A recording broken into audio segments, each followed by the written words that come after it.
In this video, I'm going to be reviewing a design portfolio through the lens of a potential client looking to hire. There is a lot to learn, so let's get right into it.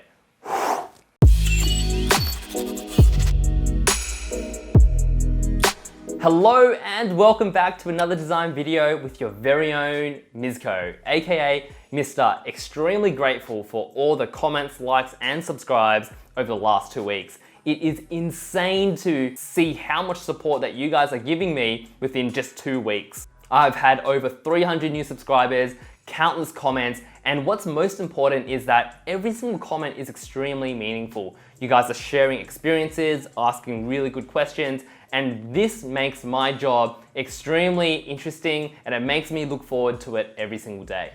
So let's get right into it. Over the last 2 or 3 weeks, I've had countless designers reach out to me to ask me to help review their portfolios.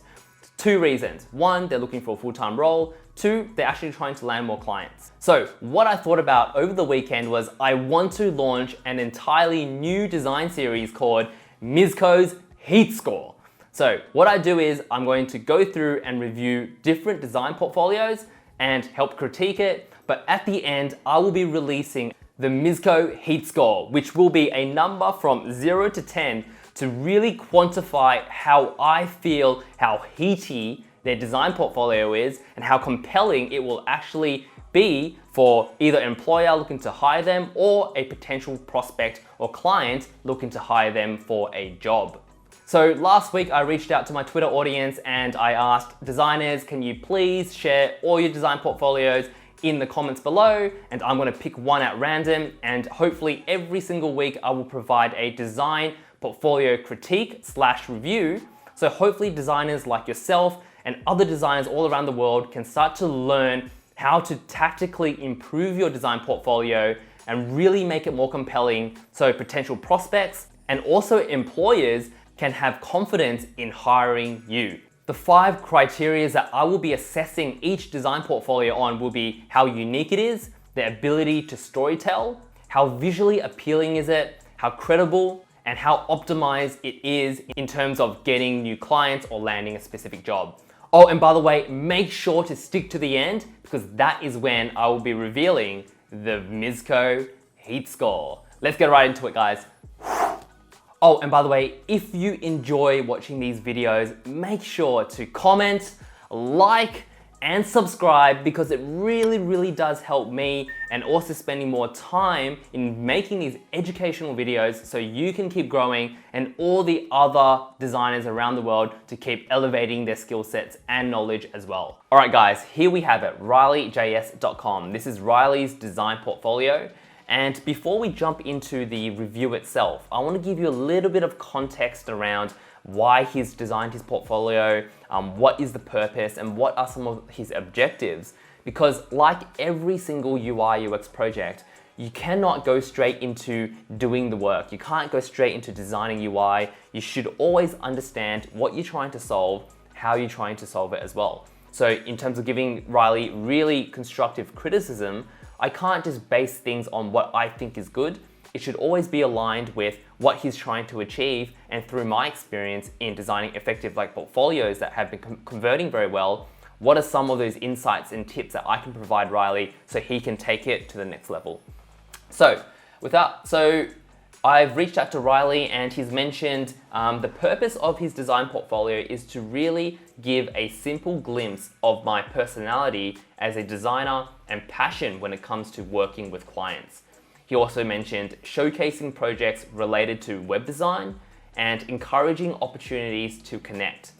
He also gave a little bit more of a breakdown in terms of why he's done it. So I needed to update how I presented myself.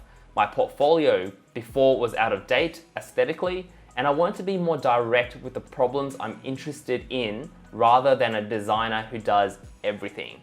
So I 100% agree this is a really good approach. There are riches in niches, so being really good at one specific thing, there are millions of people out there that will want your services or want to learn from you. So let's get right into it. Here we have the navigation. So something non-conventional. Like normally you'll see a header around the top. He's done down the left, which is quite nice. It actually caught my attention right away. And then we've got a bit of a header. So let's go through each component and I'll start breaking down my thought process. So you can maybe learn a thing or two, you can take some ideas and apply it to your very own design portfolio. But if you're just here for some entertainment, I will be releasing the very final heat score at the end, and I'm sure you guys will find this quite entertaining. All right, so let's go in. Let's be nice, but let's add a little bit of spice to this portfolio review. So let's start it off on a bad note, because obviously, Riley, you've done a really good job, to be honest. Like, it looks very fresh. So I don't want to polish your shoes a bit too much. I'm going to come in with a bit of critique straight away. So the first thing I see is a logo with some links here. And I feel like the logo blends in with your links quite a little bit too much, feeling that it's actually a navigational item. So I'm going to pull up the inspector. So if you are a designer that's unfamiliar with code, you might find this a little bit intimidating and overwhelming, but I'm sure a lot of designers out there have used the inspect tool in Chrome. So right click and you hit inspect, and it gives you some of the code so you understand how a website is sort of built on the front end. As you can see here, Riley has definitely not used an image from my understanding. So if I update this to Mizco's design, I've magically turned this into my very own design portfolio. But so I think it's great that Riley's kept it quite lean and quite without images and using it in a very lean way. But I would definitely potentially add like a font weight, make it a little bit bolder. This is just obviously me playing around, but bring it out so it doesn't blend in with the links and it's a little bit more obvious. With the logo being linked as well, you potentially might not need the home link. It just might add a little bit of clutter. So if we potentially take that out, it might actually reduce it a little bit. Who I am seems to read a little bit funny because there seems to be one word in each navigation link, and then we have who I am, which is 3. So sticks out like a sore thumb. But it also reads a little bit funny to me. I think it's just the caps look a little bit funny. But that's just my personal opinion. Riley, feel free to take this advice and maybe you can summarize it into about or who. So simplify the 3 words into one. And then you have blog and connect. Connect is a little bit of a vague term to use as a contact form, like a place to contact you.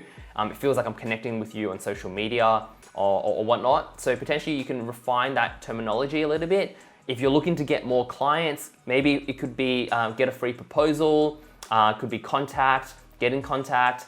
I think maybe strengthen the CTA on this button to really make it a little bit more compelling so like clients and people looking to hire want to actually action that. So, and you'll be surprised that making these small tweaks in the copywriting really does make a lot of difference. Because, for example, let's say you want to get more clients, if I said connect and you compared that to get a free proposal, for example, which is something I use on my very own website, and then we added a bit of a border around it so it would look like a little button. Let's just do, sorry about the poor, let's say, so we've got that, and then we add a bit of border radius, 4 pixels. You can straight away, obviously this is very bad design, guys. Do not take this and apply it to yours, because obviously I have not considered Riley's beautiful design aesthetics, but you can straight away see that you're starting to bring focus to what's important for the customer instead of yourself and trying to keep things looking clean and minimal. A client will 100% want a free proposal if they're looking to get more work done from you. So I think definitely think about your CTAs.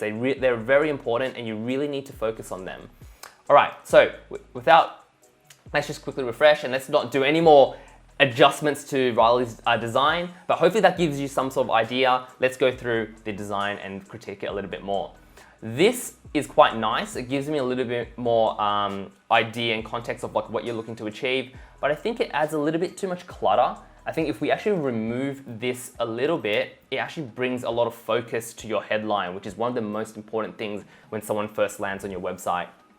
So let's read it a little bit. So a Webflow obsessive no-coder with a passion for designing fresh digital experiences. Now, personally, I think this is great that you're showing passion, that you love Webflow, and you're also tapping into sort of buzzwords like no code, and then passion for designing fresh digital experiences. But I think we're trying to bundle too much into this headline.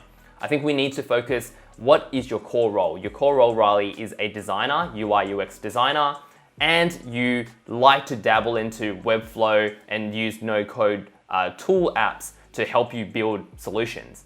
So I think most importantly, it's not, Webflow and no code isn't really that important and useful for a client at this point in time.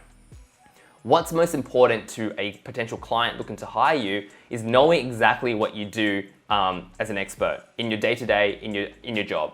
So potentially, I think what we can do is really simplify this headline as well. So I would probably, personally, I would stay focused on designing fresh digital experiences, and then maybe in a sub-headline, it could be with a passion for no-code tools. Remember, this portfolio is not for Webflow. This portfolio is for you, and you need to be in the spotlight. Webflow does not need to be in the spotlight at all. They've got enough brand awareness, and they've got enough people that know about them. This is where you need to shine, and you don't try to work within the shadows of Webflow. So make sure to really position yourself as the key hero of this page. Now, let's scroll down. I like the use of logos for credibility, but I'm not too sure what Webflow collaborations mean, and I can't click into these to learn more about it. So I think potentially make these linkable, link these to the websites or a little bit more information. That would be very useful, and it adds a little bit more credibility to the logos that you place on your website. And potentially Webflow collaborations. Maybe it's, are you featured on these websites? Like, did you work on a Webflow project for these companies? I'm not too sure, so potentially refine this wording. Nice, beautiful photo, Riley, looking very good, very jealous of your beard. Very, very jealous of your beard. And scroll for more. So I like that CTA, and I do like this overall look as well. So let's close the inspect because it's taking up a little bit of room. Scroll down. It's nice that you've got a bit of a navigation here. So I believe nice. So that's quite nice. That's quite beautiful. Love it. Some works that I've done. Oh, so let's scroll back up. I designed for iteration, functionality, and beauty to bring successful solutions. Reads quite well. That felt like a link to me, so I thought I was about to click that. My process to trustworthy and rooted in a joy for collaboration and creativity. All right, so I like this, and I notice a lot of designers like to put in some of these quotes and like inspiring words, but I think sometimes it needs a little bit more context to actually be a little bit more useful for someone that's actually looking to hire you. So if you are making a claim that you design through iteration and for functionality and beauty, I think it's always good to have someone actually validate that for you. So potentially have a small testimonial around here where a client actually says and validates that, yes, Riley was a very a diligent designer who was obsessed with iterating and always improving the designs and trying to help the business gain more conversions or more users. If you get what I mean, like you need someone to validate that for you. Sometimes just making a claim doesn't stand strong on its own. So great that you've got this, but I potentially would say, would feel that it'd be nice to have someone validate it as well. So let's scroll down further. Some works I've done recently, very humbled to have worked with some wonderful groups of people. Like that. I like the humbleness. I like the down-to-earth vibe, and it aligns with what you mentioned, Riley. You want to show the personality as you as a person and also a designer. So the gratitude is great. I like that. So let's dig into one of these portfolio designs. All right, so here we have a case study, worth the fight boxing. All right, in progress, the problem, the solution. All right, so overall, very nice sort of introduction. You've broken down the UX project by some of the standard criteria, the problem, the solution, some of the responsibilities that you did, and also you have a link to the live project, which is perfect. Whoops, I think that went to the, here we go. Live preview is not available. So potentially you can say coming soon. No need to turn that into a link. And let's dig a little bit deeper into what you actually wrote, because once again, a UX portfolio is only as good as the content itself. So make sure that the copywriting and the content that you put in is just as good as the beautiful designs that you guys craft. So the problem, representing a new brand of an opening boxing studio in a way that is welcoming. Okay, got it. All right, so here is something that I've noticed a lot of designers actually make. What Riley has put here is a great start, but it's not a problem statement. This does not define representing a new brand of an opening boxing studio in a way that is welcoming and premium. The site experience was meant to gather inquiries for new members in order for them to sign up. That is not a problem statement. A problem statement needs to clearly outline what was a challenge or problem that the company was facing. So it could be that, I'm assuming the client's name is Worth the Fight Boxing. Let me just quickly, yes, it is, right? Worth the Fight. So the problem statement should be more around something along the lines of what's it called again? I forgot the name. Worth the Fight is currently experiencing a 30% drop off in new signups from their homepage. Something along the lines where it is quantifiable, where you can measure the success. So there is a 30% drop in signups from the homepage, right? That is a problem, and a measurable problem as well. Because if you start to design something and you launch a new homepage and you track the performance of it and the drop-off drops to around 10%, then you know you have made a significant improvement, and you can start to use that insight to tell new clients that, hey, guess what? we actually reduced the drop-off rate on a specific client's project by X%. That is very quantifiable, and that is very meaningful to a new client because they can start to measure it. If you simply say, hey, we had drop-offs on a homepage and we launched a new website and we improved it, you don't actually quantify it, it is very hard to measure how impactful your work actually is. So that's a very quick tip. Now, the solution. The solution became a simple yet bold approach that encompasses all the brand elements that engage users and prompts new members to sign/learn about the gym. So I think that's a very good sort of high level sort of solution approach. Would have loved to know some of the tactics that you used to garner, engage users' sort of input and responses, so you were able to take some of those insights into actually creating the solution. Could be, for example, quantifying it again and say, the solution was we spoke to 10 potential customers, we interviewed them to see how they would use the actual website and browse the website, and we turn those insights into a blah, blah, blah, blah, blah. Hope you guys understand what I mean. All right, so great start here, Riley. It looks good. Great breakdown. I think the content could definitely be elevated, and you can definitely add a little bit more clarity, a little bit more clarity in terms of what was the specific problem, the solution, and once again, quantifying it. UX design is all about data. It is all about understanding customers, quantifying it, and being able to take those insights and create solutions that are measurable as well. So once again, design thinking, this is a whole topic on its own, guys. I'll probably make a video about that later, but let's keep going. Overview. So nice, you've got a little bit of overview, the designs look great, you've got a bit of a GIF here. It'll be nice to really blow these up as well, to make them larger, because it's really hard to see, and I think you've done a really good job in the visuals. So definitely make them like the width, at least the width of this container here, so you can see what you're designing.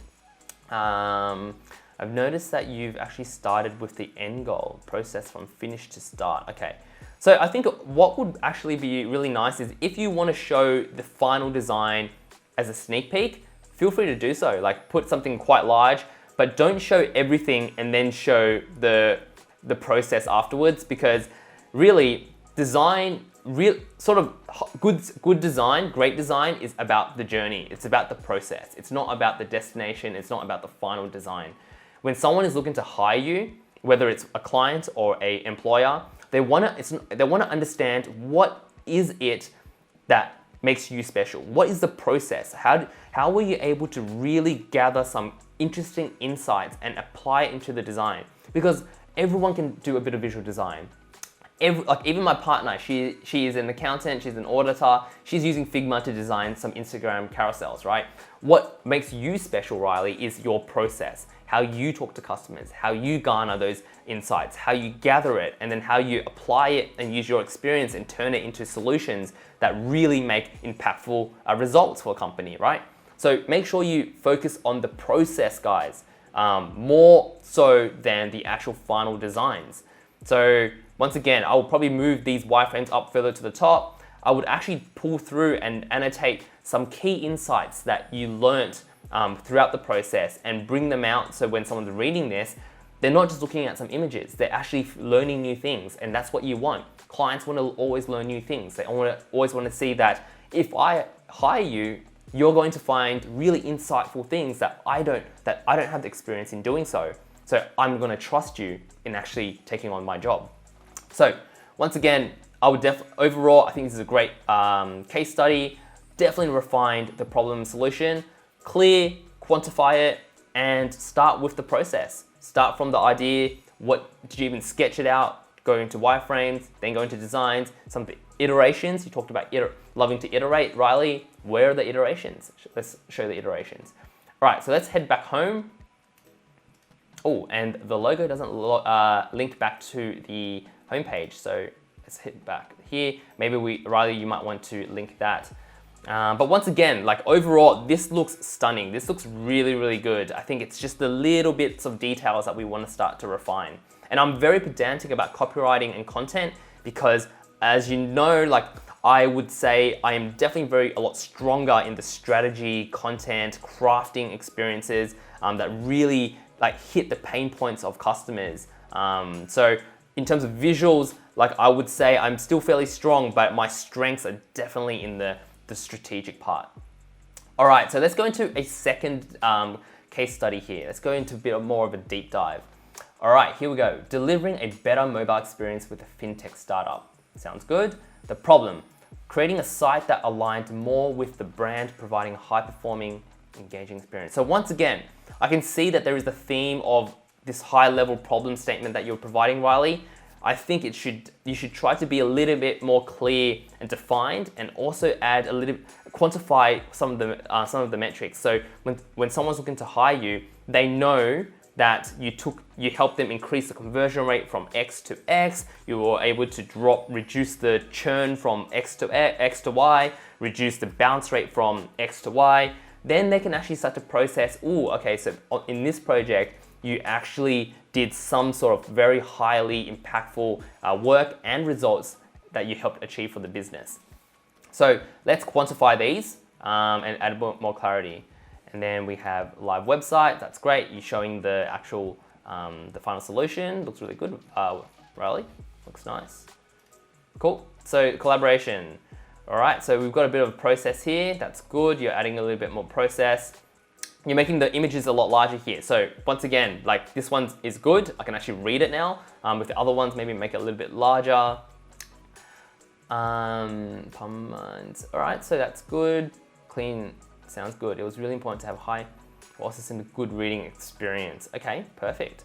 That's good. So once again, I would probably move these wireframes to the start. Strategy is always very important in my eyes, and a lot of the clients that I've worked with, I've done project starts from 10,000 to 150,000 per project, and trust me, strategy is always more important than actual visual design if you are a UI or UX designer. Clients really, really want to know what is the exact process that you went through, right? You don't have to be very detailed about it, but you need to be explicit about the steps that you took. How did you get started? What was the process? What was unique about your process? Did you talk to 10 customers, and how did you turn those insights from those customers into a solution, right? They want to see that. They want to know that if I was to give you this project, if I was to hand you 50,000, How are you going to turn that into 100,000, right? For me as a client, how are your designs going to make me more money? That's what clients want. That's why clients are looking for UI UX designers, because they have a problem in their product and they're investing X amount into a project, so you can make that investment of 10,000 or 20,000 or 100,000 into a multiple of 2 or 3. That is what they're looking for, guys. Remember that. If you remember that, you're going to do really well in freelancing. All right, so let's head back to the homepage.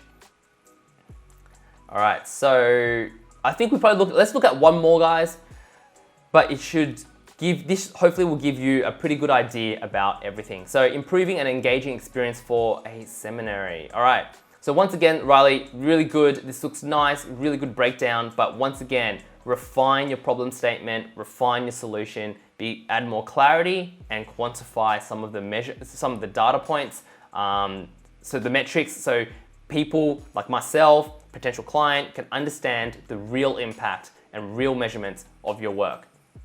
So that's nice. So you've got a before and after, that's good. So once again, I think there's a bit of inconsistency in terms of the case study layouts. I think there's also no wireframes and strategy piece. So I think this is good. It's good that you show the before and after, but it would once again be nice to see a bit of the process. You don't have to be too extravagant about it, too comprehensive about it, but definitely add a couple of wireframes just so people can see like how you created this. If you don't have wireframes, potentially even using how did you create the color palette? How did you create the brand? What are the brand assets? What was the topography scale? The type system, the design system you used. There's so much other stuff that you can add into this project to add value to it so people can understand the process. So hopefully that gave you guys a little bit more idea. All right, so let's go back to the homepage. Let's scroll down. All right, so I think overall there is a nice amount of work on the homepage. And then as you scroll to near the end, we have a how I solve problems. This, once again, is a really, really nice way for Riley to showcase a bit of personality, uniqueness, and your process. I think it adds a lot of trust and credibility and transparency into how you work, and that's what clients really like. So it's good that you've added this. It would be nice to add a few small illustrations here. So that would be nice. What you can expect. And also, it actually might be nice to potentially, Riley, is to formulate and structure your case studies based on how you solve problems. Because you mentioned you listen, learn, and strategize, you iterate ideas and feedback, refine, polish, and test, which is, I assume, designing, like the design process. Potentially, you can start every case study with this structure because I think it would then make sense into why you've put this on the homepage, because people can see that, oh, okay, this is how you solve problems. I go into a case study, which is how you solve a problem for a client, and it's structured in that way. And that would make your job a lot easier because then you can actually create templates and just pop information in. What you can expect, this sounds really good. This is more about, once again, you mentioned you want to show more of your personality. So that's really nice to see. All right, so that's pretty much it for the homepage. Let's head back up and go into the who I am. This is nice, like a nice photo of you here with the roots in music and creative has also been an encounter. Yep, nice little summary of yourself. And you've got a bit of text around yourself, a bit of storytelling. The humbleness, sure, I am not your prodigy who has been drawing human figures since I was a newborn, but creativity has always flowed from my hands. Love it. Cool, what I'm learning right now. Cool, sounds good. All right, well, in terms of the who I am, right? If I was to see this through the lens of a client wanting to hire you for a project. Now, I know sometimes it's good to be very humble and very grounded and very approachable, but at the same time, I don't feel like you are an expert and you haven't positioned yourself as an expert in the field. Remember, if this portfolio is geared towards helping you get a job or landing a specific job, people want to be able to hire someone who's very sort of confident, like very confident in their work. Because remember, a salary you're looking at anywhere between, as a designer, anywhere between 50 to 200K as a junior to senior designer. And if you're in a lead role, you could be looking well over 200,000. Now, if someone is willing to pull that money out of their pocket to hand over to you, they want to feel that they can believe in and have confidence in that you will execute, right? So some of the language that I refer to here, I would maybe refine a little bit to instill a little bit more confidence in your potential prospects. So potentially like what I am learning is it's probably a good topic to talk about when you're actually in conversation. But if you are explicitly putting it onto this page here, it feels like you're not at a point where you're hireable yet and you're still learning how to do this type of stuff. So I'm not trying to say you need to be deceiving. What I'm trying to say is you need to be able to position yourself that you feel like an expert, because this is the first touch point when a potential prospect has landed on your website. Your goal is to get them to click on this because they trust in you and they feel like they really, really want to work with you, and then they will contact you. And then when you're talking to them, then you can be more human, you can be more relatable, and you can talk to them and let them know, yes, I am very experienced in UI and UX design, but I'm also on the side, I'm always constantly learning and trying new things and doing this type of stuff. You don't want to lose the opportunity here because you're being a little bit too transparent. And this is something that a lot of designers have sort of made the mistake on. Because just remember, whether you're looking for new clients or you're looking for a new job, people want to hire experts. That's just how it is. And even if you are a junior designer, companies want to hire confident junior designers, right? So just make sure you're positioning yourself right.